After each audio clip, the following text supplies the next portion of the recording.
John chapter 2. On the third day there was a wedding in Cana of Galilee, and the mother of Jesus was there. Now both Jesus and his disciples were invited to the wedding. And when they ran out of wine, the mother of Jesus said to him, "They have no wine." Jesus said to her, "Woman, what does your concern have to do with me? My hour has not yet come."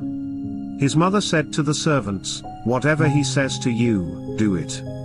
Now there were set there 6 water pots of stone, according to the manner of purification of the Jews, containing 20 or 30 gallons apiece. Jesus said to them, "Fill the water pots with water." And they filled them up to the brim. And he said to them, "Draw some out now, and take it to the master of the feast." And they took it.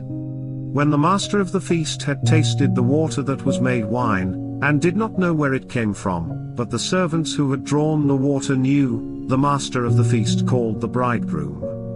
And he said to him, "Every man at the beginning sets out the good wine, and when the guests have well drunk, then the inferior. You have kept the good wine until now."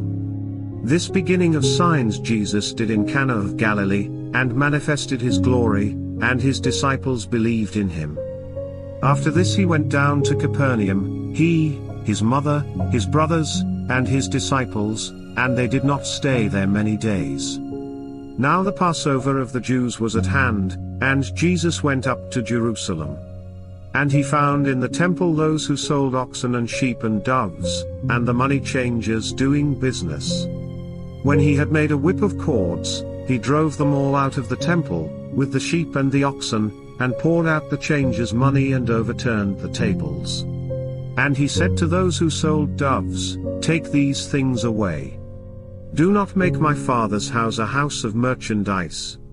Then his disciples remembered that it was written, "Zeal for your house has eaten me up." So the Jews answered and said to him, "What sign do you show to us, since you do these things?" Jesus answered and said to them, "Destroy this temple, and in 3 days I will raise it up." Then the Jews said, "It has taken 46 years to build this temple, and will you raise it up in 3 days?" But he was speaking of the temple of his body. Therefore, when he had risen from the dead, his disciples remembered that he had said this to them, and they believed the scripture and the word which Jesus had said. Now when he was in Jerusalem at the Passover, during the feast, many believed in his name when they saw the signs which he did. But Jesus did not commit himself to them, because he knew all men, and had no need that anyone should testify of man, for he knew what was in man.